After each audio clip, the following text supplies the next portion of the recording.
የመጨረሻ እሁድ ነው። ይሄንን በዚህ ወር የተነሳንበትን የእግዚአብሔርን ቃል ሐሳብ የምንቋጭበት ቀን ነው። እግዚአብሔር የተመሰገነ ይሁን። ታላቅ መዳን በሚለው ሐሳብ ውስጥ እግዚአብሔር እየተናገረ ያለውን ነገር እንደምታውቁት ይሄ የጥቅምት ወር አስተምህሮአዊ ወር ነው። በዚህ ወር ውስጥ እግዚአብሔር በክርስቶስ ስላደረገልን ስለ ታላቁ መዳን የምንነጋገርበት ጊዜ ስለሆነ በዛ ውስጥ የቀረን ሐሳብ አጠናቀን እንጸልያለን። መጽሐፍ ቅዱሳችንን ዕብራውያን ምዕራፍ 2 ከቁጥር 1 እስከ 4 እናነብና በዚህ ሐሳብ ላይ ብዙ ነገሮችን ተነጋግረናል። እንዲህ ይላል: ስለዚህ ከሰማነው ነገር ምናልባት እንዳንወሰድ ለእርሱ አብርጠን ልንጠነቀቅ ያስፈልጋል አለ ሐዋርያው ሲጽፍ። በመላእክት የተነገረው ቃል ጽኑ ከሆነ መተላለፍና አለመታዘዝም ሁሉ የጽድቅን ብድራት ከተቀበለ እኛስ እንዲህ ያለውን ታላቅ መዳን የዚህን መጽሐፍ ቅዱስ ክፍል ጸሐፊው የጻፈበትን አውድ ኮንቴክስቱን በመጀመሪያው ቀን የመጀመሪያው እሁድ ላይ ተነጋግረናል። ለምንድን ነው እንዲህ ብሎ የጻፈላቸው? በዚያ ጊዜ እነዚህ ሰዎች የአይሁድ አማኝ የነበሩ አይሁዳውያን የነበሩ ነገር ግን ክርስቶስ ኢየሱስን አውቀው ወደ መዳን የመጡ አይሁዳውያን ክርስቲያኖች ነበሩ እና በሚኖሩበት አካባቢ የሚሰራጩ ትምህርቶች ነበሩ። በክርስቶስ የተቀበሉትን ያንን ማዳን የሚያቃልል ይዘቱን ታላቅነቱን የሚያቃልል ነገር ሲሰራጭ ይሄ ሰው ለዚያ ምላሽ ለመስጠት ነው ይሄን ደብዳቤ የጻፈላቸው። እንዲህ ያለውን ታላቅ መዳን ብሏል እና እኛም ስለተቀበልነው ስለዚህ ታላቅ መዳኑም ደግሞ ታላቅ የሆነበትን ምክንያቶች በእግዚአብሔር ቃል እያነሳን እየተነጋገርን ያለነው። ምክንያቱም ወገኖቼ በክርስቶስ ኢየሱስ የተሰራልና የተሰጠንን ታላቁን መዳን በጥልቀት በጥራት በትክክል ማወቃችን ለክርስትና ሕይወታችን ጥራትና ጥንካሬ ወሳኝ ነገር ስለሆነ ነው። ዛሬ በቅዱሳን ሕይወት ውስጥ ያለው የጥራት ዝቅጠት፣ የጥንካሬ ድክመት መሰረታዊ ምክንያቱ በክርስቶስ ስለተደረገው ታላቅ መዳን ይዘት ምንነት እንደ ቃሉ ስላልተረዳን ነው። እንዲሁ በገረፍ ክርስቲያን እንሆናለን፣ በግርግር በእግዚአብሔር ቤተሰብ ውስጥ እንቀላቀላለን። የተቀበልነው ይሄ መዳን ግን ታላቅነቱ ምኑ ላይ ነው የሚለውን ካላወቅን ካላስተዋልን ሕይወታችን በጥራት ሕይወታችን በጥንካሬ መመላለስ ይከብደዋል። ለዚህ ነው በዚህ የጥቅምት እሁድ ውስጥ ታላቅ መዳን በሚለው ሐሳብ ውስጥ በጣም ወሳኝ ነገሮችን እየተነጋገርን ያለነው። እግዚአብሔር ይመስገን። እንግዲህ ስንነጋገር ምን ብለናል? የዚህ መዳን ይሄ ታላቅ መዳን የተባለው ታላቅነቱ ምኑ ላይ ነው?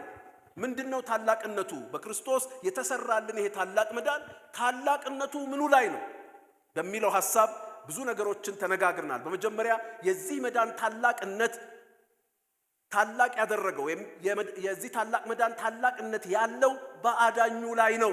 ማን ነው ያዳነን የሚለው ማን ነው ያዳነን? ወገኖቼ ይሄ የተቀበልነው ማዳን ታላቅ የሆነው ያዳነን ሃሌሉያ ከፀሐይ በታች ከፀሐይም በላይ ያለ ፍጥረታዊ አካል አይደለም። እግዚአብሔር ማዳንን ለሰው ልጆች በተለያየ አቅጣጫ አምጥቶ ነበር በታሪክና በዘመናት መካከል። በዘመኑ መጨረሻ ግን ይሄን ታላቅ መዳን የሰራበት አዳኝ ሃሌሉያ እግዚአብሔር ወልድ የናዝሬቱ ኢየሱስ ክርስቶስ እንደሆነ መጽሐፍ ቅዱስ ይነግረናል። እሱ አዳኛችን መሆኑ የዚህ ታላቅ መዳን አዳኝ ኢየሱስ መሆኑ የእግዚአብሔር ልጅ እግዚአብሔር ወልድ የመጀመሪያው ቃል ሥጋም ለብሶ በመካከላችን የተገለጠው እሱ መሆኑ ታላቅ ያደርገዋል። ለምን? እንዴት? በዝርዝር በእግዚአብሔር ቃል ተመልክተነዋል። ክብር ለኢየሱስ ይሁን። ሁለተኛ ይሄን ታላቅ መዳን ታላቅ ያደረገው ደግሞ አዳኙ ብቻ ሳይሆን መንገዱም ነው። ብዙ ጊዜ አንድ አካል መዳንን ሲሰራ ገሎ ነው የሚያድነው። በዛኛው ኪዳን እንኳን እግዚአብሔር የሰዎችን ኃጢአት ሸፍኖ ከኃጢአት መዘዝ ሊያድናቸው ሲፈልግ በሬ ይታረዳል፣ ጠቦት ይገደላል። በዚያ መልክ ነበረ። አሁን ግን የዚህ ማዳን ታላቅነት የመሰረተው አሰራሩ በመሞት ማዳን ነው፣ በመግደል ማዳን አይደለም። ይሄ ደግሞ ጥልቅ የመስቀሉን ምስጢር ያሳየናል። ክብር ለኢየሱስ ይሁን። በክርስቶስ ኢየሱስ የመስቀል ሥራ በሱ ሞት መዳናችን መሰራቱ ገሎ ሳይሆን ሞቶ ራሱን ሰጥቶ ሞቶ ማዳኑ ይሄንን ማዳን ታላቅ ያደርገዋል። እንዴት? ለምን? በእነዚያ ትምህርቶች ውስጥ አይተናል የመስቀሉን ምስጢር። እግዚአብሔር ይመስገን። ባለፈው ሳምንት ደግሞ ይሄን መዳን ታላቅ ያደረገው ሌላው ይዘት የማዳኑ ውጤትና ይዘት ነው። በዚህ መዳን ምን ተሰራ፣ ከምን አዳነን፣ ለምን አዳነን ለሚሉት ጥያቄዎች የሚሰጠው የውጤት የይዘት መልስ ነው ብለናል። ሃሌሉያ። ባለፈው ሳምንት ከምን አዳነን የሚለውን በእግዚአብሔር ቃል ተመልክተናል። ሃሌሉያ።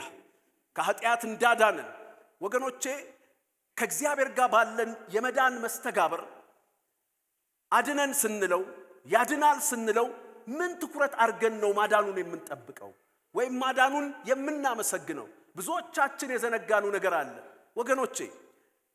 በምድር ካለን የዛሬ ሁኔታ የዛሬ ነገር እግዚአብሔር ያድናል። ነገር ግን የመዳኑ ታላቅነት ያለው ማንም የሰው ልጅ፣ መላእክት፣ ፍጥረታዊ ኃይላት፣ አካላት ሊያደርጉት የማይችሉትን ሊሰጡት የማይችሉትን ከኃጢአት መዳንን በመስጠቱ ነው። ክብር ለኢየሱስ ይሁን። ከኃጢአት መዳናችን፣ ከኃጢአት መዘዝ፣ ከኃጢአት ፍርድ፣ ከኃጢአት ኃይል የመዳናችንን ነገር ልናካብደውና ልናዳንቀው ያስፈልጋል። ዛሬ ባልዳንባቸው ጥቂት ነገሮች በቀራንዮ መስቀል ሥራ የዳንበትን የኃጢአትን ነገር ቀለል አድርገን የምናይባቸው ነገሮች እንደነበሩ ባለፈው ሳምንት በነበረው የእግዚአብሔር ቃል እውነት ተነጋግረናል። እስቲ አንድ ጊዜ ከኃጢአታችሁ በደሙ ላጠባችሁ ላዳናችሁ ለዘላለም ጌታ ሃሌሉያ ለናዝሬቱ ኢየሱስ የማያቋርጥ እልልታና ጭብጨባ ስጡ። ሃሌሉያ። ከኃጢአት አድኖናል። ከኃጢአት ፍርድ አድኖናል። ከኃጢአት ኃይል አድኖናል። ከኃጢአት ማንነት አድኖናል። እነዛ 4 ሰዎች ተሸክመውት የሄዱት ያሽባ ሰው ኢየሱስ እግር ጋር ሲደርስ ኢየሱስ እንዲህ አለው፣ አንተ ሰው ኃጢአት ተሰረየችልህ። እነሱ ይዘው የመጡት ሽባነቱ እንዲፈወስ ነው። ኃጢአት ተሰረየችለት ሲለው ኢየሱስ ነገሩን እስኪያብራራ በተግባርም ደግሞ እስኪገልጥ ድረስ ብዙዎቹ የሰጡት ምላሽ አልነበረም። ፈሪሳውያን ግን ይሄ ሰው እንዴት ኃጢአትን ይቅር ያል ብለው ሲያጉረመርሙ ኢየሱስ እንዲህ አላቸው፣ ኃጢአት ተሰረየችልህ ከማለትና ተነሳና አልጋህን ይዘህ ተመላለስ ከማለት የቱ ይቀላል? ከባዱን እኮ ነው የሰራሁት። ሽባውን ተነስተ ተመላለስ ማለት ቅባት ነው የሚጠይቀው። ኃጢአት ተሰረየችልህ ማለት ግን ሞት ነው የሚጠይቀው። ደም ሳይፈስ ስርየት የለምና። ሃሌሉያ። ዛሬ በሞት የተደረገልንን ከኃጢአት አረንቋ የመውጣትን ነገር ቸል ያልንበት የቀደመው ኃጢአታችንን ረስተን በፊቱ ውራን የሆንበትን ነገር በእግዚአብሔር ቃል ባለፈው ሳምንት ተነጋግረናል። ዛሬ የመጨረሻው ክፍል በዚሁ በማዳኑ ይዘትና በማዳኑ ውጤት ውስጥ አንድ ቁም ነገር በጥቂቱ ነግሬያችሁ ጨርሳለሁ። መልሼ አንድ ነገር ልበላችሁ። የክርስትና ሕይወታችን እንዲያውም አንዳችሁ ለአንዳችሁ እንድትሉልኝ በጌታ ፍቅር ጠይቃችኋለሁ። የክርስትና ሕይወትህ በሉት ወይም የክርስትና ሕይወትሽ ጥራትና ጥንካሬ ይሄን ታላቅ መዳን ከመረዳትህ ይመነጫል። ሃሌሉያ። ኢየሱስ ክርስቶስ ያድናል። እና ዛሬ የምናየው የዚህ ማዳን ታላቅነት ያለበት ሌላው ነገር ባለፈው ሳምንት ከምን አዳነን ብለናል። ዛሬ ደግሞ ለምን አዳነን? ሃሌሉያ። የእግዚአብሔር ልጅ የክርስቶስ ኢየሱስ ለኔና ለናንተ ይሄንን ማዳን ሲሰራ ከሞት ወደ ሕይወት ሲያሻግረን ከጨለማ ወደ ብርሃን ሲያሻግረን ዝም ብሎ እነዚህ ሽግግሮች አድርጎ ለማቆም አልነበረም። የማዳን ስራው የማዳን ዓላማም ነበረው። አንድ ጊዜ ኢዮብ ሕይወት በጣም አጨናንቆት በማያውቀው ግራ በገባው ሁኔታ ውስጥ ገብቶ እንዲህ ብሎ ተቀኘ። መጽሐፈ ኢዮብ ምዕራፍ 3 ቁጥር 22 እና 23 መጽሐፈ ኢዮብ ምዕራፍ 3 ቁጥር 22 እና 23 መቃብር ባገኙ ጊዜ በእልልታ ደስ ስለሚላቸው ሐሴትንም ለሚያደርጉ ሕይወት ስለምን ተሰጠ? ሕይወት ስለምን ተሰጠ? መንገዱ ለተሰወረበት ሰው እግዚአብሔርን በአጥር ላጠረው ብርሃን ለምን ተሰጠ? ብርሃን ለምን ተሰጠ? እኔና እናንተ በክርስቶስ ኢየሱስ ከሞት ወደ ሕይወት እንደተሻገርን እናምናለን። ከድቅድቅ ጨለማ ወደሚደነቅ ብርሃን እንደተሻገርን እናምናለን። ነገር ግን በክርስቶስ የመስቀል ሞት እና ትንሣኤ ሥራ የተሰጠን ሕይወት ስለምን ተሰጠን? ይሄስ ብርሃን ስለምን ተሰጠን? ምክንያት አለው። ከእግዚአብሔር ቁጣ ከዘላለም ፍርድ ለማዳን ብቻ አይደለም ማዳኑ የሆነልን። አዎ ከኃጢአት ስለዳንን ከእግዚአብሔር ቁጣ ተርፈናል። ከኃጢአት ስለዳንን ከሲኦል መከራ ታድጎናል። ከኃጢአት ስለዳንን ሃሌሉያ ከዘላለም ፍርድ ከሁለተኛው ሞት ድነናል። ነገር ግን ይሄ ማዳን ከዚያም ያለፈ ከዚያም የከበደ ምክንያት አለው፣ ሪዝን አለው። ለምንድን ነው በዚህ አይነት መስዋዕትነት ይሄ ህይወት የተሰጠን? ለምንድን ነው ይሄ ብርሃን የተሰጠን? እግዚአብሔር ምክንያት አለው። ዮሐንስ ራእይ ምዕራፍ 1 እንዲህ ይላል እግዚአብሔር ቃል ከቁጥር 4 ጀምሮ ዮሐንስ በእስያ ላሉት ለሰባቱ አብያተ ክርስቲያናት ካለውና ከነበረው ከሚመጣውም በዙፋኑም ፊት ካሉት ከሰባቱ መናፍስት ከታመነው ምስክር ከሙታንም በኩር የምድርም ነገስታት ገዥ ከሆነ ከኢየሱስ ክርስቶስ ጸጋና ሰላም ለእናንተ ይሁን። ለወደደን እስቲ አብረን እንለዋለን። ይሄ ለወደደን ከኃጢአታችንም በደሙ ላጠበን። ሃሌሉያ! ከምን አዳነን? ከምን ቆሻሻ አጠበን? ከምን ሞት አወጣን? ከኃጢአት። ነገር ግን ለወደደን ከኃጢአታችንም በደሙ ላጠበን ብሎ ቁጥር 6ን አልፎ ለእርሱ ከዘላለም እስከ ዘላለም ድረስ ክብርና ኃይል ይሁን ብሎ አልዘጋው። በመካከል የሰነቀራት በጣም አንኳር ወሳኝ ሐሳብ አለች። ብዙ ጊዜ 6ን ዘለን ነው ቁጥር 6 የለችበትም በዚህ ነገር በእኛ እሳቤ ውስጥ በብዙ ቅዱሳን እሳቤ ውስጥ ለወደደን ከኃጢአታችንም በደሙ ላጠበን አሜን። ነገር ግን ያንን ከመዝጋቱ በፊት በምስጋና ከመዝጋቱ በፊት ከዚህ አዳናችሁ ብቻ ሳይሆን ለዚህ አዳናችሁ ደግሞ አለን። ምን አለ? መንግስትም ለአምላኩና ለአባቱም ካህናት እንድንሆን አደረገን። ኢየሱስ ያድናል። በደሙ ከኃጢአታችን ካጠበን ከኃጢአት ካዳነን በኋላ አሁን ደግሞ ምን አለን? ለአባቱና ለአምላኩ መንግስትና ካህናት አደረገን። ኢየሱስ ያድናል። ሃሌሉያ! እግዚአብሔር በክርስቶስ ኢየሱስ ሞት የሰጠን የህይወት ፋይዳ ካለማወቅ ጨለማ አውጥቶ የእውነት ብርሃን የሰጠበት ዋናው ፋይዳ ይሄም ነው። ክብር ለኢየሱስ ይሁን። ለምን አዳነን የሚለው ጥያቄ ይሄ መልስ ለተሰጠን ታላቅ መዳን ታላቅነት ማረጋገጫ ነው። መንግስትና ካህናት ሊያደርገን ነው። ኪንግስ ኤንድ ፕሪስትስ። ኢየሱስ ክርስቶስ ያድናል። አሜን። ይሄንን የማንነት ሽግግር ይሄንን የመዳን ለምንታ ጉዳይ በነፍሳችን ሲገባ ወገኖቼ ህይወታችን ትርጉም ይኖረዋል። ህይወታችን አቅም ይኖረዋል። ህይወታችን ምክንያት ይኖረዋል። ህይወታችን ዚል ይኖረዋል። ቅንዓት ይኖረዋል። ስሙ ለዘላለም ይባረክ። አንዳንድ ጊዜ ድሮ የእግዚአብሔርን ቃል ስንማማር እግዚአብሔር አንድ ነገር አስረቶ አይዶን ነው በምን ሁኔታ ውስጥ እንደተናገርኩት ባላቅም በጉባኤ ይሁን ትዝ ይላችሁ እንደሆነ ከምን አዳንና ለምን አዳንን በሚለው ምሳሌ ስለ ገንፎዋ የሚያስታውስ ገንፎዋን ታሪክ እጆቻችሁን አሳዩኝ። የገንፎዋን ታሪክ አንዳንድ ቀደምቶች ያስታውሱታልና ምንድነው አንድ ሰው ገንፎ ሊበላ ማንኪያ ይዞ ልክ ገንፎ እንትን ብሎ ሊበላ ሲል ማንኪያው ቢወድቅበት ማንኪያውን አጣጥቦ ቢያስቀምጠው ምን ይመስላችኋል? መጀመሪያ የተነሳው ከማንኪያው ጋር ያገናኘው ጉዳይ ምን ነበረ? ገንፎዋን ለመብላት አይደለም እንዴ? ነገር ግን ገንፎዋ ስለወደቅ ማንኪያዋ ስትወድቅበት ማንኪያዋን አጣጥቦ ሼልፍ ላይ ቢያስቀምጣት ይሄ ሙሉ ነገር ነው ወይ? እግዚአብሔርም የሰው ልጆችን የፈጠረበት ዓላማ ነበረው። ዘፍጥረት 1:28 ላይ ሰውን እንፍጠር ያለበት ዘላለማዊ ቀደምት አጀንዳ ነበረው። በዚያ አጀንዳ ሂደት መካከል የሰው ልጆች የእግዚአብሔርን ትእዛዝ ባለመስማታቸው ወደቁ።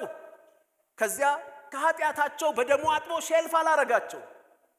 መጀመሪያ የተነሳበትን የዘላለም አጀንዳውን የዘመን ፍጻሜ አጀንዳውን ሊፈጽምባቸው እንደሆነ ያ ሰው ካጠበ በኋላ መደረግ ያለበት ወደ ገንፎ መብላት ይመለሳል። አጥቦታል፣ አጽድቶታል። ስለዚህ በማንኪያው ገንፎውን መብላት ይጀምራል። እግዚአብሔርም የተነሳበት ዓላማ አለ። ዘፍጥረት 1 ላይ ይሄንኑ ቃል ነው የሚናገረው።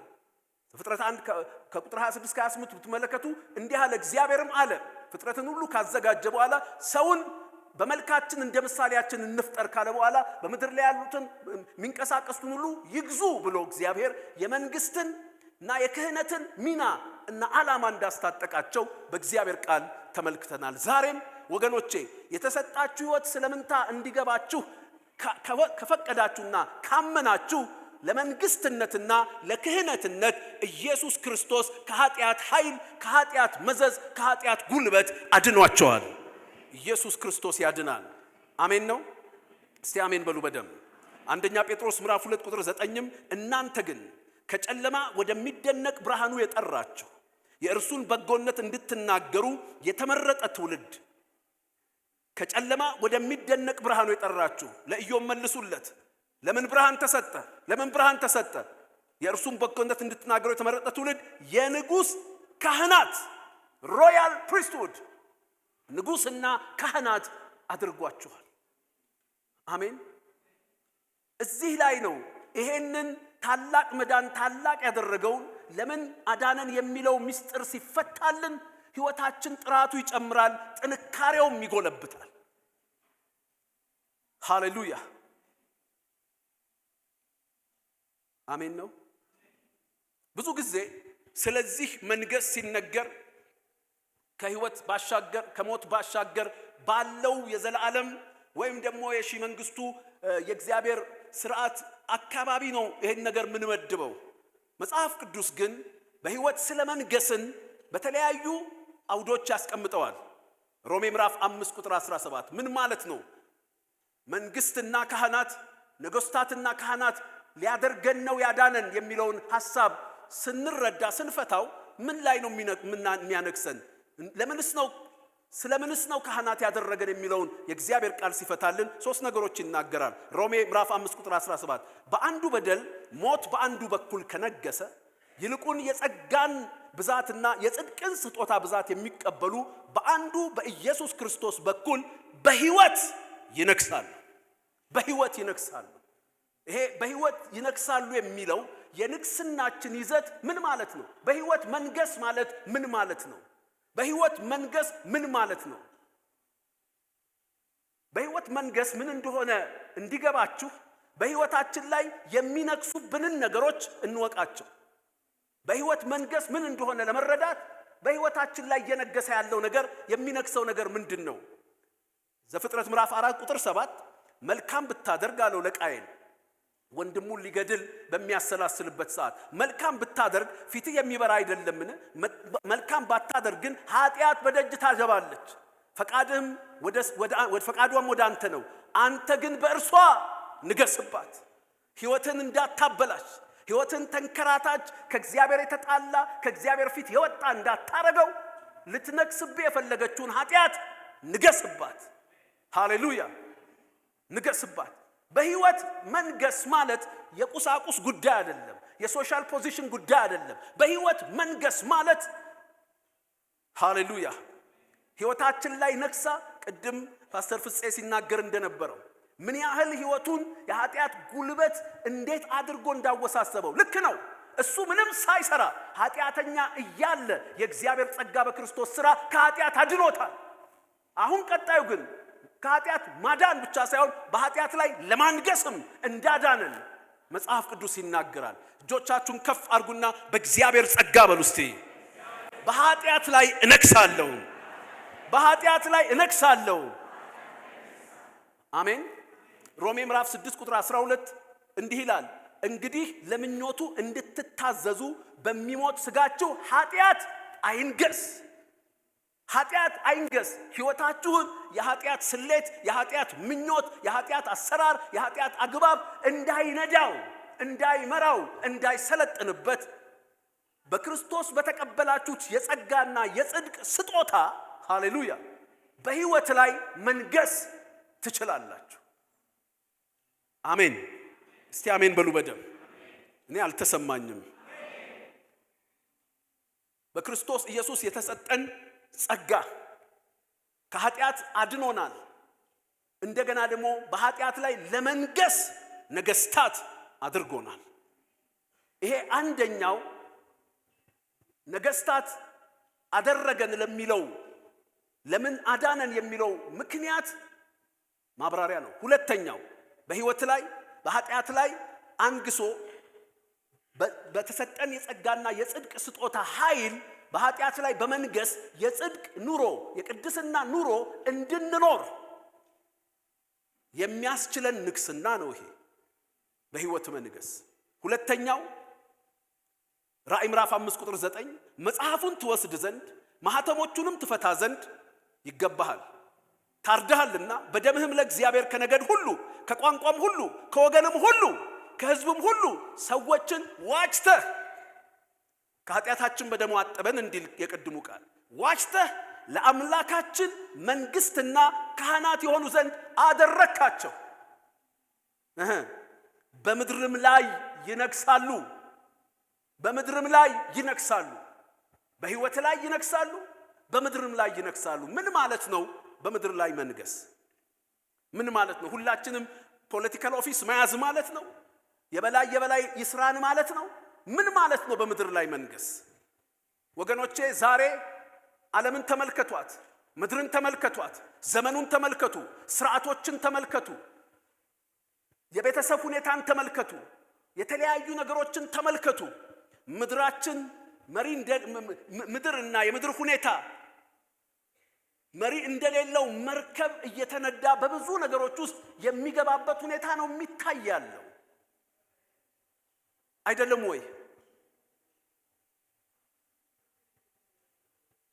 አንዳንድ ጊዜ ቤተክርስቲያን በምድር ሁኔታዎች በዘመን ሁኔታዎች ላይ እንደ እሳት አደጋና እንደ አምቡላንስ የአደጋ ጊዜ ተጠሪ አይነት ሆና ችግር ከተፈጠረ አደጋ ከተፈጠረ በኋላ ችግሩን እንትን ለማለት የአደጋ ጊዜ ተጠሪ አይነት ሚና ይዛ የተቀመጠችበት ይሄ አይነት የጠጋ አስተሳሰብ አለ። በክርስቶስ ኢየሱስ የዳንበት አንዱ ምክንያት ለአደጋውም እንደርሳለን፣ የክርስቶስን ፍቅር ምህረት ይዘን እንደርሳለን። ነገር ግን በምድር ላይ መጽሐፋችንም እንደሚነግረን ስለ ጸሎት ሲያስተምረን ጌታ ኢየሱስ ምን አለ?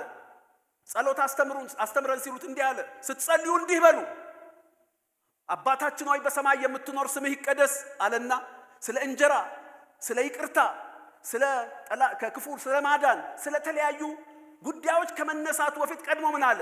የነዚህ ሁሉ ምንጭ የሆነውን ነገር ታክል ለማድረግ ሃሌሉያ መንግስትህ ትምጣ፣ ፈቃድህ በሰማይ እንደሆነች እንዲሁ በምድር ትሁን።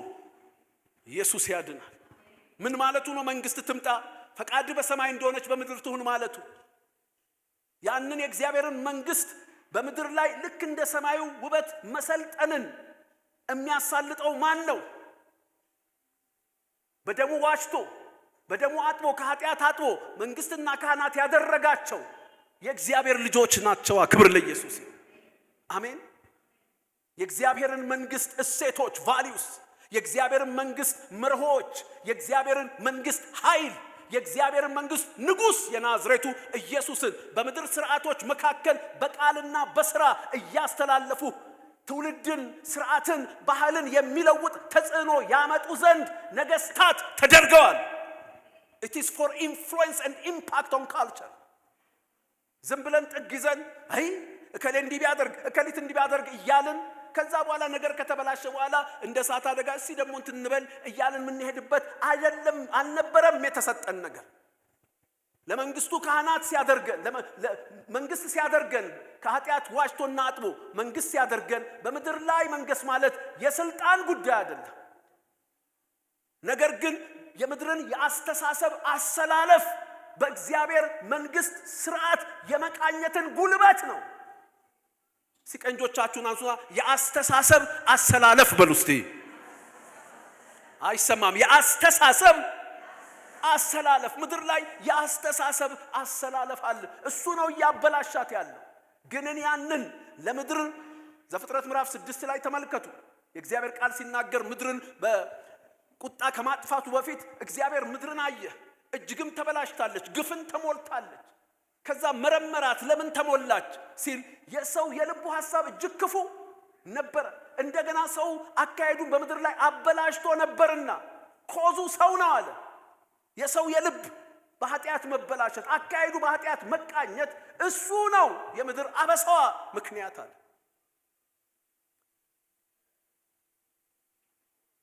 ስለዚህ እስትንፋስ ያለውን ሁሉ አጠፋለሁ ብሎ ተነሳ እግዚአብሔር።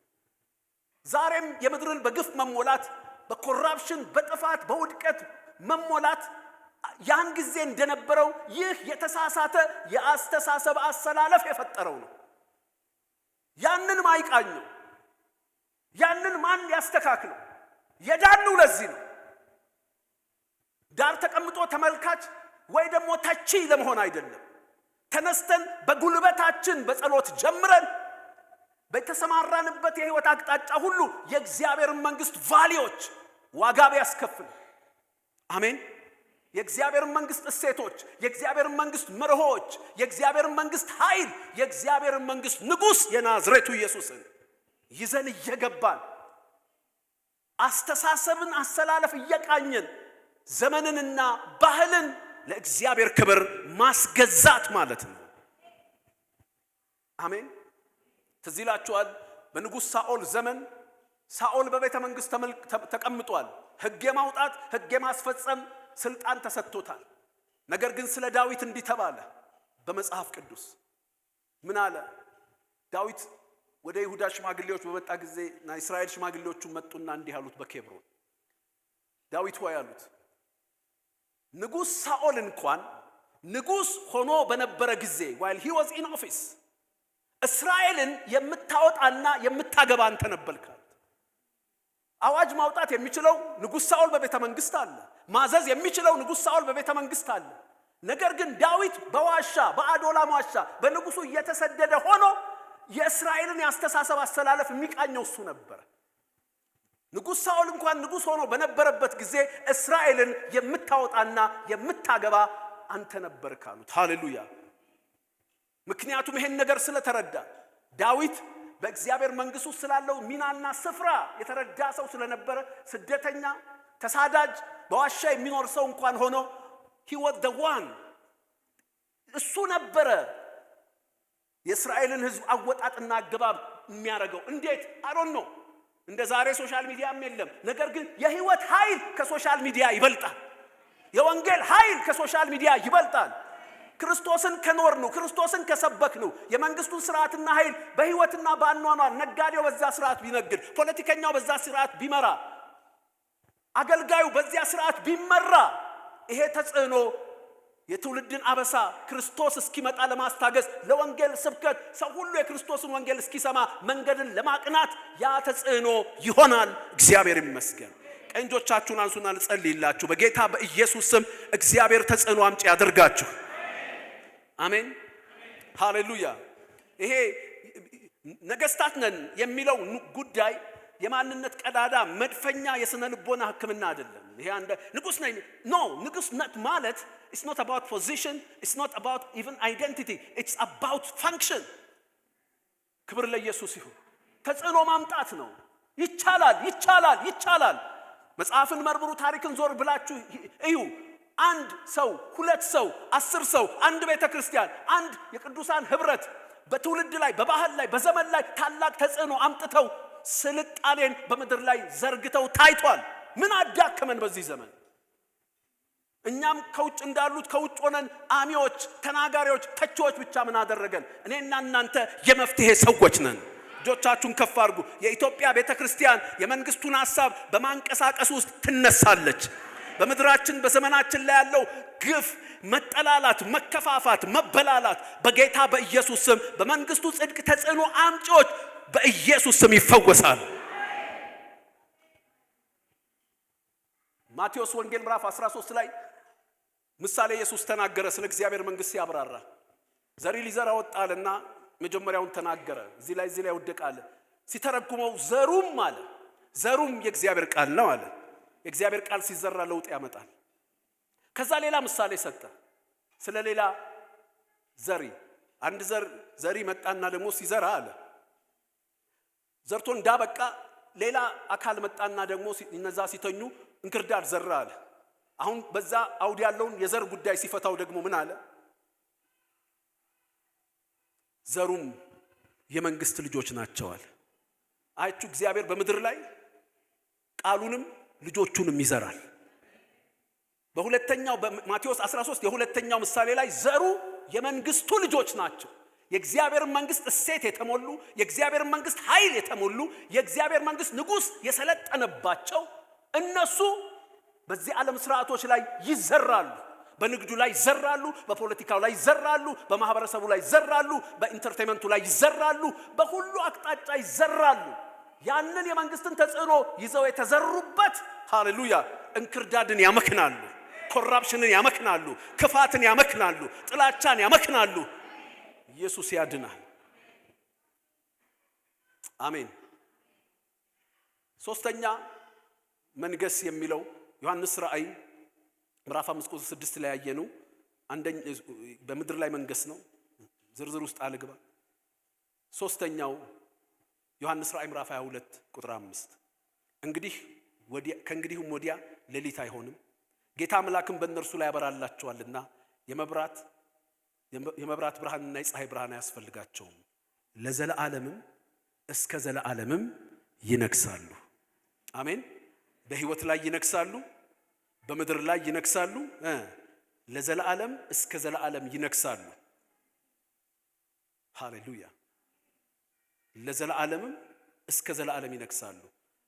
ይሄ የዘለዓለሙ ንግስና ማንን ለመግዛት አላቅም።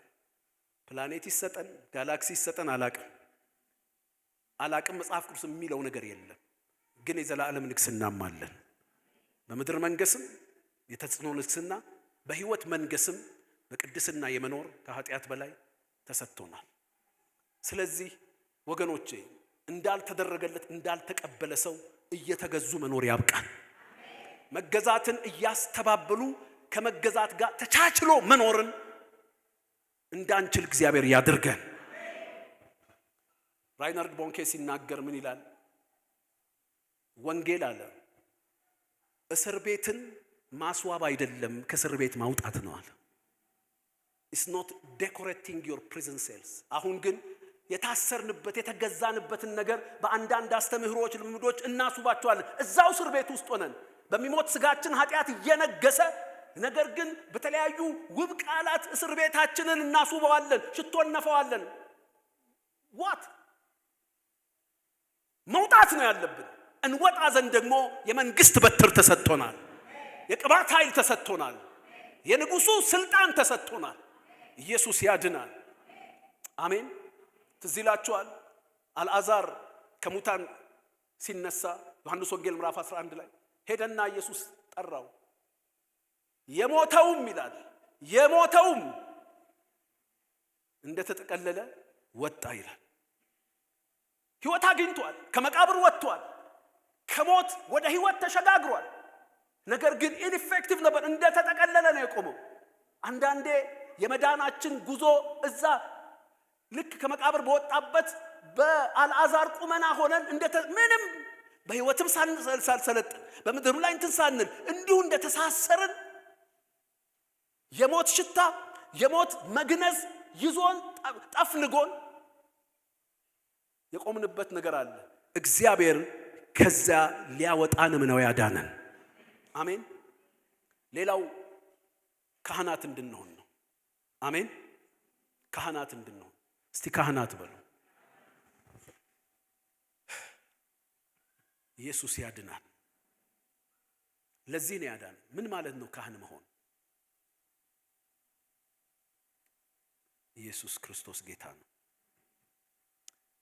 አንደኛ ጴጥሮስ ምዕራፍ 2 ቁጥር 5 እናንተ ደግሞ ሕያዋን ድንጋዮች ሆናችሁ በኢየሱስ ክርስቶስ ለእግዚአብሔር ደስ የሚያሰኝ መንፈሳዊ መስዋዕት ታቀርቡ ዘንድ ቅዱሳን ካህናት እንድትሆኑ መንፈሳዊ ቤት ለመሆን ተሰሩ። ለእግዚአብሔር ደስ የሚያሰኝ መንፈሳዊ መስዋዕት ታቀርቡ ዘንድ። ወገኖቼ በእግዚአብሔር አቅም በክርስቶስ የመስቀል ሥራ ከኃጢአት በደሙ ታጥበን ተዋጅተን ድነን የበይ ተመልካች ተደርገን አልተቀመጥንም። ይሄ ነገር ይሄ የእግዚአብሔር ክህንነት ነገር እኮ በመጽሐፍ ቅዱስ አይን ስትመለከቱት የሚያስቀና ከበድ ያለ ስፍራ ነው። በዚያኛው ኪዳን በሙሴ ኪዳን በእስራኤል ሕዝቦች መካከል እግዚአብሔር የሌዊን ወገን ካህናት አደረጋቸው። መጀመሪያ ለክህነት አስቦት የነበረው ጠቅላላ ሕዝቡን ነበረ። የካህናት መንግስት ትሆኑልኛላችሁ ያለው። ከዚያ የሌዊን ነገድ ወሰደ። አንድ ነገድ ካህን ይሁነኛል ለለየው። የሚገርማችሁ የክህነት ስፍራና ድርሻ ከፍ ከማለቱ የተነሳ የእስራኤል ልጆች 12ቱ ነገዶች በከነዓን ምድር ርስት ሲከፋፈሉ ለካህናቱ ግን አትስጧቸው ርስት ተባለ። ርስታቸው እግዚአብሔር ነው። ወደ እግዚአብሔር መጠጋት፣ እግዚአብሔርን መቅረብ። ዛሬ እኮ ቆመን ወገኖቼ ቆመን በእግዚአብሔር ዙፋን ፊት ቆመን የምስጋና መስዋዕት ስናወጣ ቀርበን አቤቱ አባት ሆይ ስንለው ዝም ብሎ አይምሰላችሁ። ዝም ብሎ ኢየሱስ እኛን ለዚህ ስላዳነን ነው። እግዚአብሔርን በመንፈሳዊ መስዋዕት ማመስገን እግዚአብሔር እኛን ያዳነበት ወሳኝ ምክንያት ነው። መንፈሳዊ መስዋዕት ታቀርቡ ዘንድ መንፈሳዊ መስዋዕት። ይሄ መንፈሳዊ መስዋዕት የአምልኮ መስዋዕት ነው። እግዚአብሔርን ማመስገን ዕብራውያን ምዕራፍ 13 ቁጥር 15 እንዲህ ይላል፣ ስለዚህ ዘወትር የምስጋናን መስዋዕት ይህም ለስሙ የሚመሰክሩ የከንፈሮችን ፍሬ በኢየሱስ አማካይነት ለእግዚአብሔር እናቀርብ ይላል። ሃሌሉያ። አሁን እዚህ ላይ ስለ ወንጌል ምስክርነት አይደለም የሚናገረው። የምስጋናን መስዋዕት ይሄውም ለስሙ የሚመሰክሩ የከንፈሮችን ፍሬ በኢየሱስ አማካይነት ለእግዚአብሔር እናቀርብ እንጂ ላልዳኑት አይልም። ይሄኛው መስዋዕት ይሄኛው ምስክርነት እግዚአብሔር ፊት በክርስቶስ ኢየሱስ ስለተደረገልን ነገር ማመስገን ነው።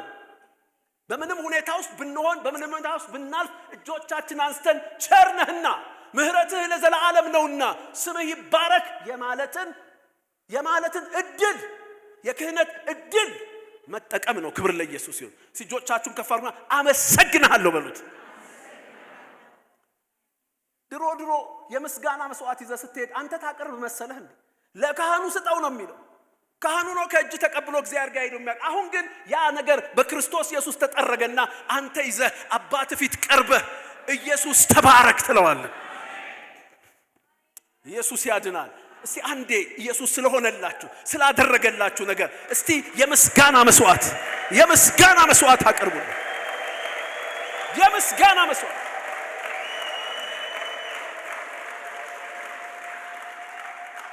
be passionate in worship። እግዚአብሔር ሲመለክ አምልኩት። እኔ አንዳንዴ ማይክ እያነሳው ራሱ ኳይሮችን ዘማሪዎችን ሳረብሽ አልቀርም። ግቡበት፣ ቁሙ፣ ተነሱ፣ ማያስፈልጋችሁም። የስፖርት አስተማሪ የለዚህ አይቀሰቅሳችሁም ወይ? ካህን ተደርጋችኋል። አሁን ፓስተር አቢ ወይም ኳይሮች ምናምን መስዋዕታችሁን የሚያቀርቡ አይደሉም። እናንተ ተጠርጎላችኋል፣ ለዚህ ድናችኋል።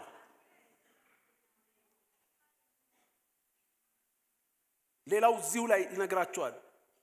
ቁጥር 16 ዕብራውያን 13 ደግሞም መልካም ማድረግንና ያላችሁን ከሌሎች ጋር መካፈልን አትርሱ፣ እግዚአብሔርን ደስ የሚያሰኘው እንዲህ ያለው መስዋዕት ነው ይላል።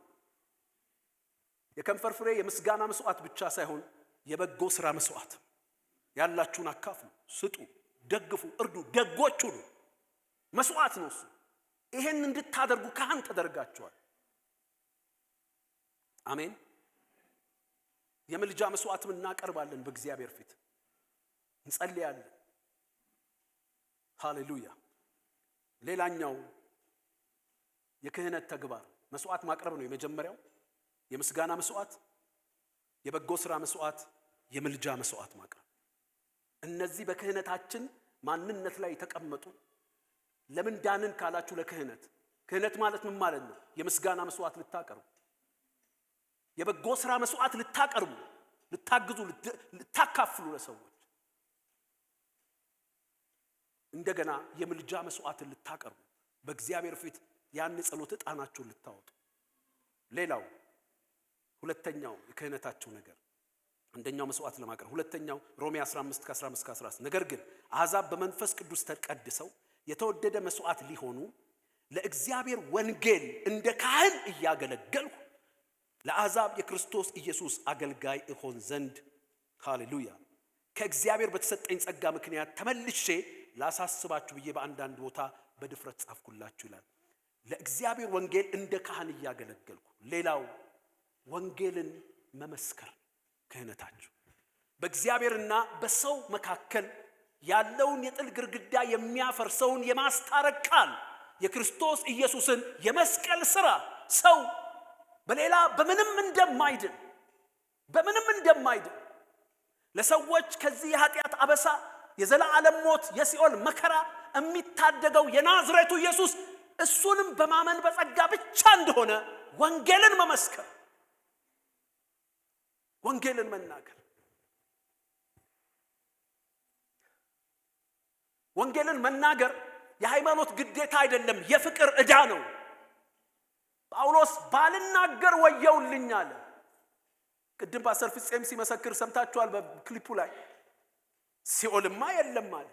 ሲኦልማ ቢኖር እንዴት እናትህ፣ አባትህ፣ አክስትህ፣ አጎትህ፣ ወንድምህ፣ የአክስት ልጅ፣ አጎት ልጅ በዚያ የኃጢአት ክርስቶስን ያለማመን ኃጢአት አረንቋ ውስጥ ሆነው እንዴት እንቅልፍ ይወስድሃል? እንዴት ትተኛለህ? እንዴት ከመማለድ አትጀምርም ነው ጉዳዩ።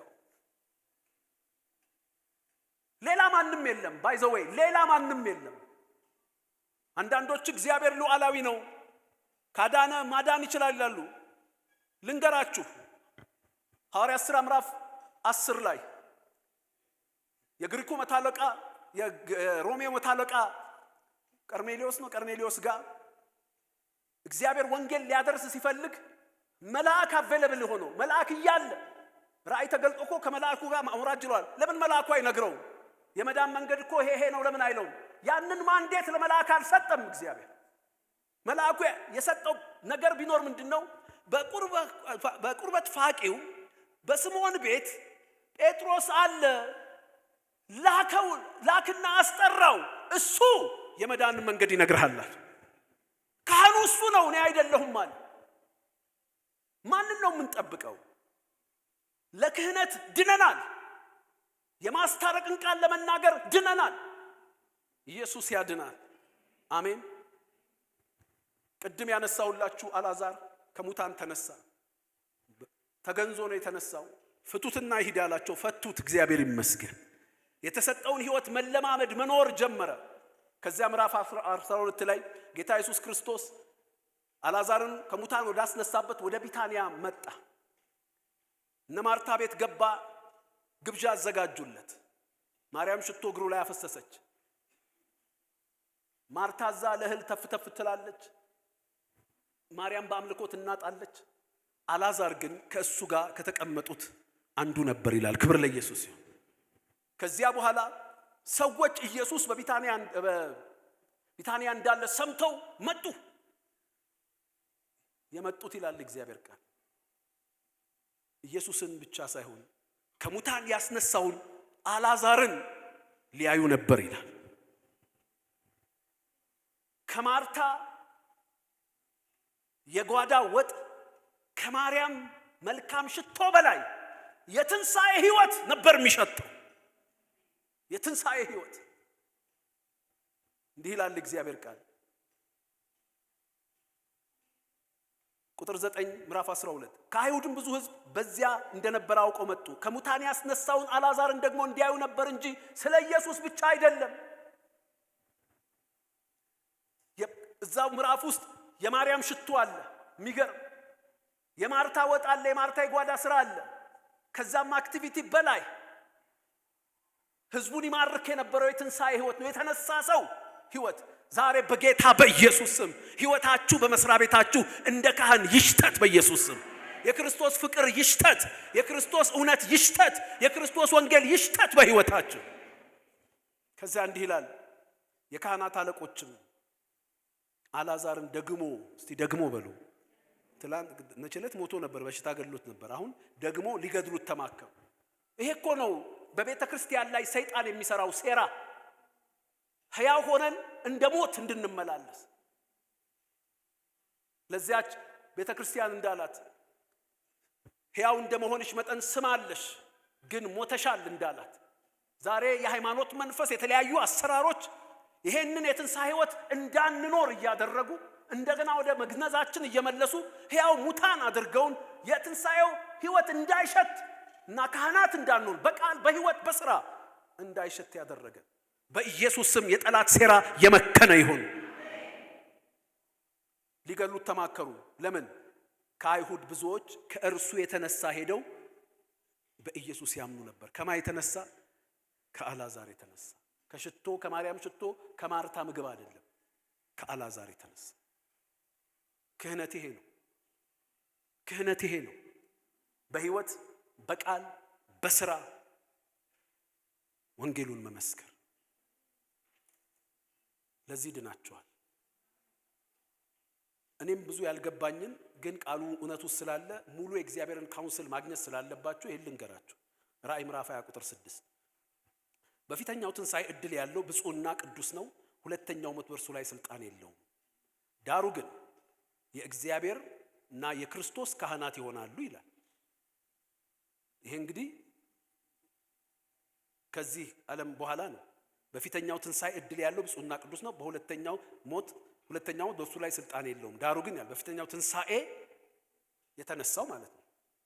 ከትንሣኤ በኋላ ያለ ክህነት ለምንና ለማን እንደሆነ ብዙ እኔ ማብራራት አልችልም። አንድ ነገር ግን እንደሆነ አስባለሁ ከቃሉ ራእይ ምዕራፍ 3 ቁጥር 12 ድል ለነሳው በአምላኬ መቅደስ አምድ እንዲሆን አደርገዋለሁ፣ ወደፊትም ከዚያ አይወጣም። የመቅደስ አድራሻ ያለው ካህን ነው። መቅደስ የሚኖረው ካህን ነው። በዚያ የዘላለም መቅደስ ውስጥ ካህን መሆን በሱ ፊት ልክ ኢሳይያስ ምዕራፍ 6 ላይ እንዳየናቸው 6 ክንፍ ምን እንዳላቸው መላእክት ለሱ ለዘላለም ማጠን ይሆን? አንዳንዶች የሚሰለች ይመስላቸዋል። አይደለም። በእግዚአብሔር መቅደስ አምድ ሆኖ ካህን መሆን ቃልም ሊገልጠው አይችልም። ዘመኑ ሁሉ ጊዜ ቀና ላይ ተንሶ ሃሌሉያ ተግባር አይደለም። እዛ ቦታ ያለው ነገር እነዚያ መላእክቶች ራእይ ላይ አንብቡ፣ ቀንና ሌሊት አያርፉም ይላል። አሁን የሰው ልጅ የቀመረው ቋንቋ የለም ያንን ኤክስፒሪየንስ ያንን ልምምድ ለመግለጥ። ግን የዘላለም ክህነትም አለ። ይሄን እንደሚመስለኝ አስባለሁ። ሌላም በእግዚአብሔር ዕውቀት ውስጥ ያለም ነገር ይኖራል። ስለዚህ መንግስታት አድርጎናል፣ በሕይወት ለመንገስ፣ በምድር ለመንገስ፣ በዘላለም ለመንገስ። ካህናት አድርጎናል፣ መስዋዕት ለማቅረብ፣ የምስጋና መስዋዕት፣ የምልጃ መስዋዕት፣ የበጎ ሥራ መስዋዕት። ካህናት አድርጎናል፣ ወንጌልን ለመመስከር። ካህናት አድርጎናል፣ ለዘላለም ካህናት አድርጎናል፣ በፊቱ ለዘላለም ለማጠን እንሞር። ይሄ ነው ማዳኑን ታላቅ ያደረገው። ለምን አዳነን? መንግስትና ካህናት ሊያደርገን